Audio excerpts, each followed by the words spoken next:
महोदय बोललेत ना तुम्ही सगळे विरोधी पक्षावरती प्रस्ताव नाही, काय होतं सभापती महोदय, हे खोटे आरोप करतात ना. उठाव, आता महाराष्ट्र बदलतोय, महाराष्ट्र घडतोय हे मान्य नाही. माझी तर इच्छा आहे की शशिकांत शिंदे आम्हाला सिनियर होते, पण आमच्या कॉलेजचे मित्र होते. तर माझी इच्छा आहे की तुम्ही उठाव करून आता इथे यावं आणि आमचा मित्र आमच्याकडे आला, आम्हाला आनंद वाटेल ना. सभापती महोदय, आता प्रचंड मोठे आरोप सन्माननीय आमचे मित्र शशिकांत शिंदे साहेबांनी केले की सरकार शेतकऱ्यांकडे लक्ष देत नाही, सरकारचं शेतकऱ्यांवरती प्रेम नाही, कर्जमाफी होत नाही, मग शेतकऱ्यांना किडनी विकायला लागते. हे अतिशय दुःखाची गोष्ट आहे. पण सरकार शेतकऱ्यांसाठी जे करतंय सभापती महोदय, त्याचा देखील उल्लेख विरोधी पक्षांनी मोठं मन ठेवून जर केला तर मला वाटतं ते योग्य राहील. काल सत्ताधारीच्या पक्षाच्या प्रस्तावामध्ये बोलताना परवाच्या दिवशी मी बोललो की ज्या पद्धतीमध्ये एआयचं तंत्रज्ञान आज औद्योगिकरणामध्ये आणि शेतीमध्ये आणलं, न भूतो न भविष्यतो अशा प्रकारचं ते एआयचं मॉडेल शेतकऱ्यांसाठी आणण्याचा प्रयत्न महाराष्ट्र सरकारने केला आणि महाराष्ट्र राज्य हे देशातलं पहिलं राज्य आहे. त्यासाठी माननीय मुख्यमंत्र्यांचं मी अभिनंदन देखील केलं आणि पुन्हा एकदा त्यांचं अभिनंदन करतो. कारण शशिकांत शिंदे साहेब फार ज्येष्ठ नेते आहेत, मंत्री राहिले आहेत, स्वतः ते ग्रामीण भागातून येतात. पण आजच्या त्यांच्या 260च्या प्रस्तावामध्ये मला वाटतं की त्यांनी सूचना द्यायला पाहिजे होत्या, तर त्यांनी फक्त टीका आणि टोमणे मारण्याचा प्रयत्न केला. मला वाटतं की महाविकास आघाडीमध्ये गेल्यानंतर टीका आणि टोमणे याचा परिणाम शशिकांत शिंदेवर देखील झालाय का हे एकदा आम्हाला मित्र म्हणून तपासावं लागेल. शशिकांतजी, आपण शेतीविषयी बोललात, तुम्ही शेतीचे जे मंत्री आहेत त्यांना शाप लागला का वरदान लागलं याबद्दल बोललात. पण आपण हे विसरलात की ज्येष्ठ नेते सन्माननीय शरद पवार साहेब देखील या देशाचे 10 वर्ष कृषी मंत्री राहिले आणि त्या 10 वर्षाच्या कारकिर्दीत या राज्यात देखील तुमचं सरकार होतं. आणि मग त्यावेळेचं केलेलं काम आणि आताचं जे केलेलं काम याची जर आम्ही तुलना केली तर मला वाटतं निश्चितपणे की 2014 ते 2019 आणि 2022 ते 2026 यामध्ये प्रचंड मोठा बदल करण्याचा प्रयत्न माननीय देवेंद्रजींनी केला. सांगतोय ना शशिकांत शिंदेजी, मी तुम्हाला सगळं सांगतोय आणि ते तुमच्या सरकारने कशा पद्धतीत त्याचा राग काढला तेही तुम्हाला सांगतो. माननीय राज्याचे मुख्यमंत्री देवेंद्र फडणवीस साहेबांनी मागेल त्याला शेततळं, जलशिवार योजना आणली. जलशिवार मधनं आपण अनेक ठिकाणी फिरत असाल, आपल्या ग्रामीण भागामध्ये ज्या भागातून आपण येतात तिथे पाणी मुबलक आहे, तिथे आपल्याला जलशिवाराची गरज कदाचित लागत नसेल. परंतु आमच्या भगिनी पंकजाताई ज्या भागातून मराठवाड्यातून येतात, किंबहुना कोकणामध्ये किंवा उत्तर महाराष्ट्रामध्ये जलशिवाराचा जो प्रयत्न झाला तो एक वेगळ्या प्रकारची अनुभूती देणारा शेतकऱ्याचा प्रयत्न होता. जलशिवारच्या माध्यमातून आपण एक दिवस हेलिकॉप्टरनी ट्रिप करू या भागामध्ये. आम्ही येतो त्याच्यावरती, मी त्याच्यावरती येतोय शशिकांत भाई, मी येतोय त्याच्यावरती. कारण काय आहे, तुम्ही मला आता फुल टॉस बॉल दिला त्यामुळे मी सिक्सर नक्की मारणार आहे. ज्या पद्धतीमध्ये जलशिवारच्या माध्यमातून कामं झाली, अनेक हजारो लाखो शेतकऱ्यांना त्याचा फायदा झाला. सत्यजित तांबे देखील ही गोष्ट मान्य करतील की अहिल्यानगरमध्ये त्याचा अनेक लोकांना फायदा झाला. आणि त्यानंतर 2019 मध्ये जेव्हा महाविकास आघाडीचं तुमचं सरकार आलं त्यावेळेला जलशिवार योजना बंद करण्यात आली आणि जलशिवारवरती तुम्ही चौकशी लावली. देवेंद्र फडणवीस हा धुतलेला दुधासारखा सफेद माणूस आहे, त्याच्यावरती डाग लागू शकत नाही. आणि जलशिवारमध्ये मग ऑडिट झालं, जलशिवारमध्ये भ्रष्टाचार झाला, जलशिवारमध्ये हे झालं, काय झालं निष्पन्न त्याचं? तुमच्याच सरकारने त्याला क्लीन चिट द्यावी लागली. कारण देवेंद्र फडणवीसांची भूमिका नेहमी शेतकऱ्यांबद्दल, राज्याबद्दल, कामगारांबद्दल, शेतकऱ्यांबद्दल, महिलांबद्दल, युवकांबद्दल हे नेहमी धोरण हे स्पष्टतेचं आणि पारदर्शकतेचं राहिलेलं. अनेक गोष्टी मला तुम्हाला त्याच्यामधनं सांगता येतील. अनेक अशी उदाहरणं देता येतील ज्याच्यामध्ये आता कोणाचं नाव घेणं योग्य होणार नाही. सन्माननीय उद्धवजी मुख्यमंत्री होते तेव्हा अनेक पाण्याच्या योजना तुम्ही बंद पाडल्या. का बंद पाडल्या? तर त्या देवेंद्र फडणवीसांनी सुरू केल्या. आमच्या कोकणामध्ये सचिन भाऊला माहिती आहे की कोयनेचं पाणी जे आपण तिकडनं लातूर पर्यंत किंवा मराठवाड्यापर्यंत नेणार होतो, कोयनेचं पाणी जे येतं ते समुद्रात वाहून जातं.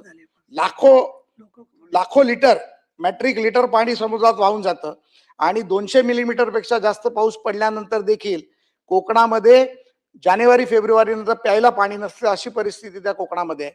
ते पाणी लिफ्ट इरिगेशननी पाईपलाईनच्या माध्यमातून मराठवाड्यात नेण्याचा प्रकल्प केला होता. अधिकाऱ्यांनी त्याचा डीपीआर तयार केला. आमचं नशीब खराब होतं, राज्याचं कदाचित नशीब खराब होतं. देवेंद्र फडणवीस 19ला मुख्यमंत्री होऊ शकले नाहीत. महाविकास आघाडीचं सरकार आलं आणि ते जो प्रकल्प होता तो बसनात बांधला. आता याच्यामध्ये देवेंद्र फडणवीसांचं स्वतः कुठे मराठवाड्यात गाव होतं का? देवेंद्र फडणवीसांचं स्वतः कुठे कोकणात गाव होतं? ते जे करत होते या महाराष्ट्रातल्या जनतेसाठी करत होते. महाराष्ट्रातल्या जनतेला पाणी मिळालं पाहिजे आणि ते पाणी जात असताना कोकणाला देखील म्हणजे तळ कोकणापासून रायगड पर्यंत पाणी मिळालं असतं. त्याचं पाणी मुंबईला वापरता आलं असतं. नवी मुंबई ठाणे या शहराला MMRला वापरता आलं असतं आणि ज्या वेळेला मराठवाड्यापर्यंत ते पाणी गेलं असतं तर त्या भागात येणारे त्या वाटेत येणाऱ्या अनेक गावांना सुजलाम सुफलाम करण्याचं काम झालं असतं. परंतु उद्धव ठाकरे सरकारने त्याला बसनात बांधलं आणि बंद करण्याचं काम केलं. मग हे तुम्ही केलं म्हणता. आज पुन्हा एकदा देवेंद्र फडणवीस मुख्यमंत्री झाल्यानंतर सभापती महोदय त्यांनी या कामाची सुरुवात केली, त्याचा डीपीआर केला. परंतु दुर्भाग्य एकच आहे, जे काम 52 ते 53,000 कोटीत होणार होतं ते आता जवळजवळ मला वाटतं 74-75,000 कोटीच्या घरात जाईल. कारण इन्फ्लेशन वाढलं, महागाई वाढली, सर्वच गोष्टी वाढल्या. त्याच्यामुळे तुम्ही उठून शेतकऱ्यांचा तुम्हाला पुळका येतो असं तुम्ही दाखवता, पण मला नाही वाटत की तुम्ही सत्तेत असताना शेतकऱ्यांसाठी तुम्ही काही काम केले. आपल्या या सरकारने 31,728 कोटीचे ऐतिहासिक पॅकेज आतापर्यंत जाहीर केले. मग ते अतिवृष्टी असेल, अवकाळी असेल, आयात धोरण असेल. मला आठवतंय निसर्ग चक्रीवादळ झालं तेव्हा तुमचंच सरकार होतं शिंदे साहेब, आणि आम्ही सन्माननीय मुख्यमंत्री देवेंद्रजी त्यावेळेला विरोधी पक्ष नेते होते, प्रवीणभाऊ दरेकर विधान परिषदेचे विरोधी पक्ष नेते होते. आम्ही 7-8 जणांची टीम करून निरंजन डावकरे असतील, मी असतील, निलेश राणे असतील, आम्ही कोकणाचा दौरा केला आणि त्यावेळेला माननीय मुख्यमंत्री आणि सन्माननीय अनिल परब साहेबांनी देखील रत्नागिरीचा दौरा केला होता. आणि तो दौरा हा निसर्ग चक्रीवादळाचं 5 स्टार ट्रीटमेंट मध्ये तो दौरा झाला होता. म्हणजे विमानाने रत्नागिरी एअरपोर्टला आले, लाल कार्पेट घातलं होतं, त्या एअरपोर्टवरच टेंट बांधला, टेंट बांधून तिथेच बैठका झाल्या, अधिकाऱ्यांना तिथे बोलवलं आणि पुन्हा विमानात बसून मुंबईला आले. अशा पद्धतीत कधी राज्याचा मुख्यमंत्री ज्या ठिकाणी दुष्काळ झालाय तिकडची कधी पाहणी करतं का? फलोत्पादन मंत्री आता इथे आले, त्यांना माहिती आहे तेही कोकणातले आहेत. मला भरतशेठ गोगावलेजी ज्या वेळेला चक्रीवादळ झालं त्यावेळेला तुम्ही त्या पक्षात होतात, तेव्हाच्या मुख्यमंत्र्यांनी केलेल्या दौऱ्याचं मी या सभागृहाला सांगत होतो. आणि आम्ही ज्या वेळेला दरेकर साहेब आणि मुख्यमंत्री देवेंद्रजी ज्या वेळेला विरोधी पक्ष नेते असताना दौरा केला तर आम्ही पार मालवण पासून ते अलिबाग पर्यंत आम्ही बाय रोड तो दौरा केला. आणि त्यावेळेला केळशी पॅटर्न डेव्हलप झाला. केळशी पॅटर्न डेव्हलप झाला तो नंतर सांगतो कसा झाला. त्याच्यामध्ये शिंदे साहेब सुपारीचा झाडाला तुमच्या सरकारने तेव्हाच्या 200 रुपये पर सुपारीचं झाड दिलं. एक सुपारीचं झाड लावायला तुम्ही शेतकरी आहेत स्वतः, सचिन भाऊची देखील संगमेश्वर मध्ये शेती आहे, त्या ठिकाणी सुपारीचं झाड लावायला आपण गेलो. कुठे कुठे घेतल्या शेती? नाही, मी गेलोय ना त्यांच्या घरी, चांगलं केलंय ना, शेती करणं काय चुकीचं नाही आहे ना. त्यामुळे त्या 200 रुपयात जे झाड वर्षाला जवळजवळ 1000 रुपयाचं उत्पादन शेतकऱ्याला देतं, त्या शेतकऱ्याला तुम्ही ते झाड पडल्यानंतर 200 रुपये दिले. आंब्याचं झाड पडल्यानंतर 1,500 रुपये दिले. तुम्ही काय थट्टा केली होती गाव शेतकऱ्यांची? त्यामुळे तुम्हाला बोलण्याचा अधिकार या सरकारवर बिलकुल शशिकांत शिंदे साहेब नाहीये. हे सरकार शेतकरी हिताचं सरकार आहे, शेतकऱ्यांचं हित जपणारं सरकार आहे. हे सरकार शेतकऱ्यांसाठी काम करणारं सरकार आहे. पीक विमा कंपन्यांच्या वरती कठोर कारवाई सुरू केली. विमा दावे वेळेत मिळावे म्हणून केंद्रीय कृषी मंत्री स्वतः मॉनिटरिंग करतायत. 1 रुपयात विमा ही योजना आणणारा महाराष्ट्र हा पहिला राज्य निघाल. आणि मग तुम्ही पुन्हा आरोप करताय की जे कृषी मंत्री झाले त्यांची पदं गेली. रडीचा डाव शशिकांत शिंदे साहेब करायचा नाही. माझं एकच म्हणणं आहे, कापूस असेल, सोयाबीन असेल, धान असेल, ऊस असेल, त्यामुळे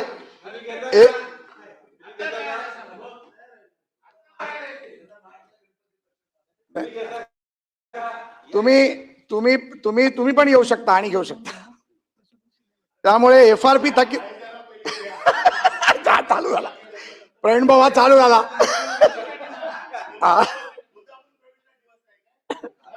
मागेल त्याला सौर पंप. मगाशी शिंदे साहेब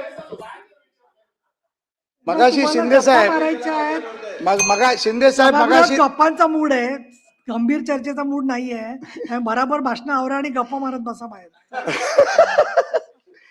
शिंदे साहेब, तुम्ही म्हटलात की 8च तास ऊर्जा मिळते. माननीय गिरीश महाजन साहेबांनी सांगितलं सौर ऊर्जेतून 24 तास ऊर्जा मिळतं. जो शेतकरी सौर ऊर्जा पंप मागतो त्याला पंप मिळतोय. जो सौर ऊर्जेचं हे मागतोय त्याला सौर ऊर्जा मिळते. माझं असं म्हणणं आहे की तुम्ही एकदा त्याची आकडेवारी देखील सदनासमोर ठेवा. सभापती महोदय, एकदा सदनासमोर त्या आकडेवारी देखील तुम्ही देण्याचा प्रयत्न करा. आणि मला असं वाटतं की त्या आकडेवारीवरती देखील एकदा आपली चर्चा झाली पाहिजे. शेतकरी आपत्तीग्रस्तांना मदत देताना 65 मिलीमीटर पावसाची जी अट होती ती देखील रद्द करण्यात आली. आणि अनेक असेल, मोबाईल असेल, ड्रोन पंचनामा असेल, आधुनिक तंत्रज्ञान असेल, याचा वापर करून न्याय आणि जलद पद्धतीने भरपाई देण्याचा देखील निर्णय या सरकारच्या माध्यमातून केला गेला. देवेंद्र फडणवीस यांच्या नेतृत्वातील सरकारने स्थापन केलेल्या विशेष चौकशीद्वारे ठेकेदारांवर फौजदारी गुन्हे दाखल केले. नगरपालिकांमधले नियमितपणा उघड करण्यासाठी महसूल, नगरविकास आणि PWD याचा संयुक्त टाळेबंद करण्याचा प्रयत्न केला. निकृष्ट दर्जाच्या बियाणं देणाऱ्यांवरती देखील कारवाई केली गेली. शशिकांत शिंदे साहेब आरोप केले, पण आता आरोप करून निघून गेले. कारण आम्ही जेव्हा सत्य बोलायला लागलो तर ते सत्य त्यांना ऐकायचं नव्हतं. कारण 10 वर्ष सन्माननीय केंद्रीय कृषी मंत्र्यांनी काय केलं ह्याचं उत्तरच सचिन भाऊ त्यांच्याकडे नव्हतं.